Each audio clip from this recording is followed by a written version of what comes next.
Hi everyone, welcome to today's episode. Today we're going to be talking about hiring a team, expanding the business, and a little bit pre-story about me so you will understand my background and you will know why I have something to say about this. I have a nail salon, actually 2 nail salons as of today. Today is 2024, August. We're recording this. My first salon has been open for 5 years now, and the second location, it's been 8 months since we opened. I've been through hiring process so many times. I hired people who are just whoever comes through my door, honestly. And I also hired people recently that I learned how to do that. As of today, I have 11 nail techs, 4 receptionists. I have a manager for managing my salons. I also have a nail supply store and we are teaching nail classes. About almost a year ago, I started doing business consultations, and I do have a lot of experience to share because I've made a lot of mistakes, and then I took a lot of trainings, then I implemented a lot of things. I saw what's working for nail salons because most of the time the education that is available out there is for other beauty professionals, let's say like that. So I've tried multiple things for the nail salon, now for 2 salons, and I have a lot of people reaching out asking to help out with their businesses. Either it's going to be salon owners or solo nail technicians or solo nail technicians who want to grow, who wants to have a team and have a whole salon. The most popular question I get from all the personal consultations that I did is how to hire a team, or when I know is the right time to hire a team, or how can I provide enough clientele for the team that I'm going to be hiring? Should I stay working as a nail technician, or should I become a receptionist, or should I become just a manager? So hopefully I can answer a lot of your questions today. Before we dig into answering all the questions, I just wanted to briefly explain why it is so important to do the interviews properly and to hire the team properly and know all the steps. Because nowadays, when you perform a great service, it is not enough. Clients, they want the whole experience. Just we do great nails is not working anymore. Clients want the whole great, amazing experience.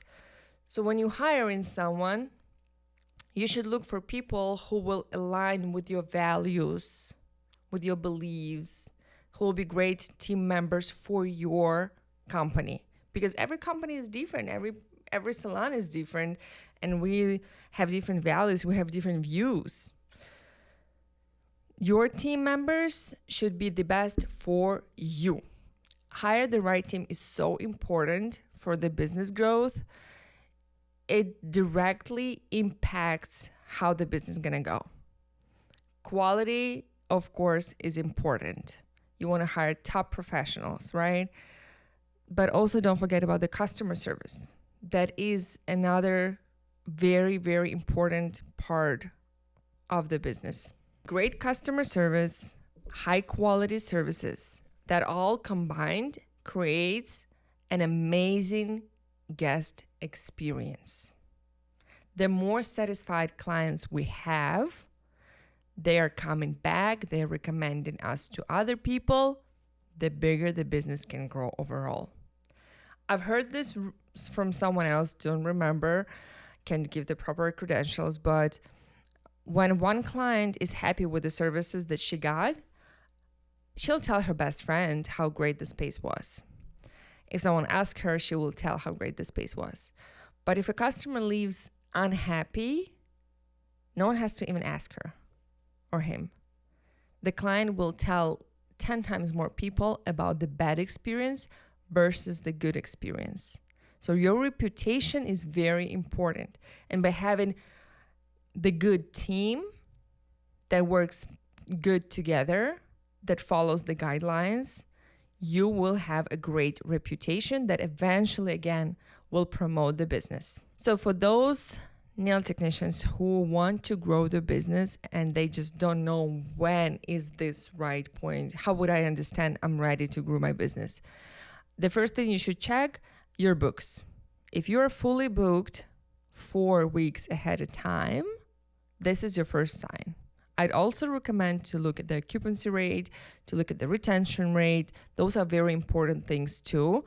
But first is how many weeks ahead of time you're booked. Because if you are booked 1 week ahead of time, and then you don't know if you will have clients the next week, or maybe your clients are always last minute, it is a little bit tricky. And you may have the fears that you will not be able to provide clients to your team members.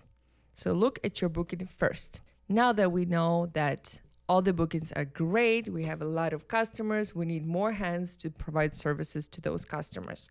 The first thing you need to identify what kind of position needs to be closed. Do you need a receptionist or you need a nail technician? That's the first thing. You need to identify your need. Once you know that you need, for example, a nail technician, beautiful. From there, you're going to start thinking what this nail technician should do at work, right?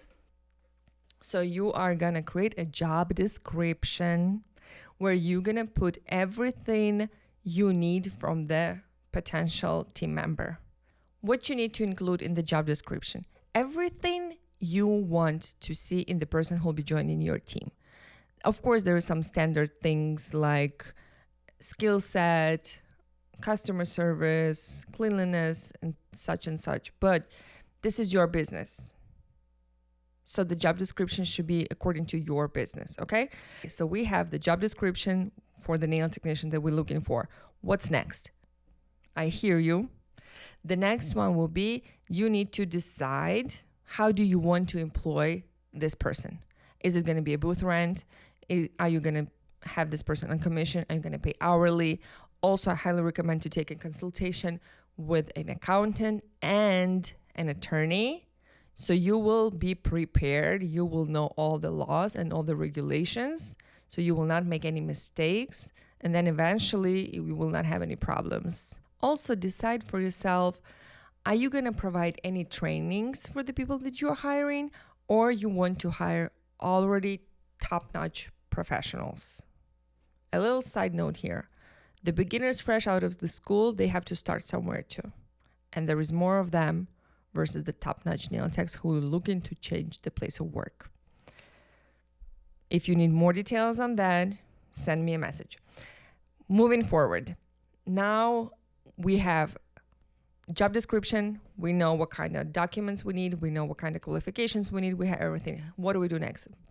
Of course, the next step will be we need to post an advertisement where your Instagram, your Facebook, your local community spaces where people can go, coffee shops, anywhere you think of the people can potentially find a job, go there. Nail schools is a great thing too. Nail supply stores.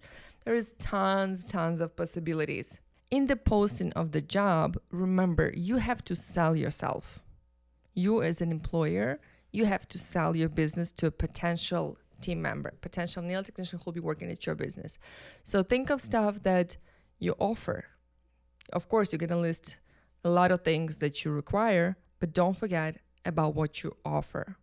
And make sure that what you offer is the best on the market if you want to attract the top professionals to work at your space. After you posted about the job position, next step will be the interview. My favorite, actually, because at the interview, you get to talk to so many people. And even if you don't hire them, those conversations, that's an experience. Or even if they, after conversation with you, they decided they don't want to work at this space, that's totally fine. It's an experience for you. The more interviews you do, the better you get at it. And of course, definitely learn how to do them properly. There's tons of information on Google. Pretty sure you can do it there too. If you struggle a lot, there's a lot of people who can help you with that.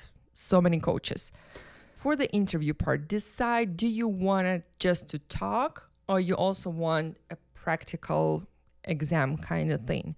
Do you want to just to see how they do nails, or you would prefer the potential nail technician to send you the pictures of their work and then you can judge by looking at the pictures.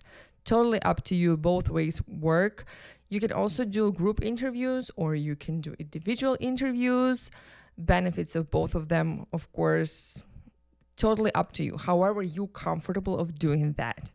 After the interview, the next step, you're going to pick the candidate. You're going to pick the person who you like the most, or sometimes you can pick 2 or 3 or 4. Depends on how many you need and for how many people you can provide the space to work at and the clientele, of course, right? Then you start onboarding process. Again, create a strategy, create a step-by-step plan how you're going to do the onboarding. This will help you in the long run. It will take a lot of time at first when you just do it, but in the long run, it will help you so much because next year you need to hire more people. You just pull out the paper and like, okay, so we're doing this, and that, and we're ready to go. At the onboarding, you discuss all the details. You show the person where all the stuff are, introduced to the team. If you're so far the only one team member, amazing, 2 of you. You're going to tell everywhere on social media that you have a new team member and please welcome this team member. And you will work your ass off to get the clients for this team member. This is the official part of this whole episode that I wanted to share. And right now I wanted to talk a little bit about the mindset of the future salon owners or maybe current salon owners. When I opened my first salon, I was still a nail technician. And I was thinking as a nail technician. And the business was not growing. And here and there, we had problems finding clients for nail technicians. Here and there were some problems with the customer service, which were not handled properly. And here and there, some of the team members started to leave. And that's all because I was still doing nails. Do I love doing nails? I do, absolutely. But as a business owner, it takes away so much time, so the business is not growing. The day I stepped out from being a nail technician at my salon, I became a manager for my salon. That's the day when my business started to grow. And a lot of nail technicians, they worried that they're not going to be able to find clients for the new hire. And I totally understand, because when you will find the time to do that, you have to take so many clients. You also have your personal life.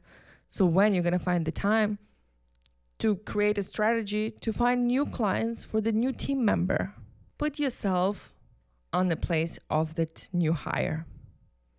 That person is sitting in your space, barely has any clients, but she was promised that you will provide. The person will work for a little bit and then gonna leave. And then you would have to go and hire again and go through the same process again. And then another person comes. Okay, great. The owner is all busy working, doing clients. I am halfway booked only. I don't see that my owner is very interested to give me more job. So I want to be like her. I want to be fully booked. So I'm going to leave her and I'm going to go start my own thing. And it's a circle. It repeats all the time, very often. The moment you start hiring the team, consider leaving the position of the nail technician full time. The faster you will transition into the business manager position, the faster your business will grow. Believe me. I wish you guys all the best with the hiring process, and I hope this episode was helpful. Let me know if you have any questions. Feel free to share this video with all your friends, and I will see you on the next one.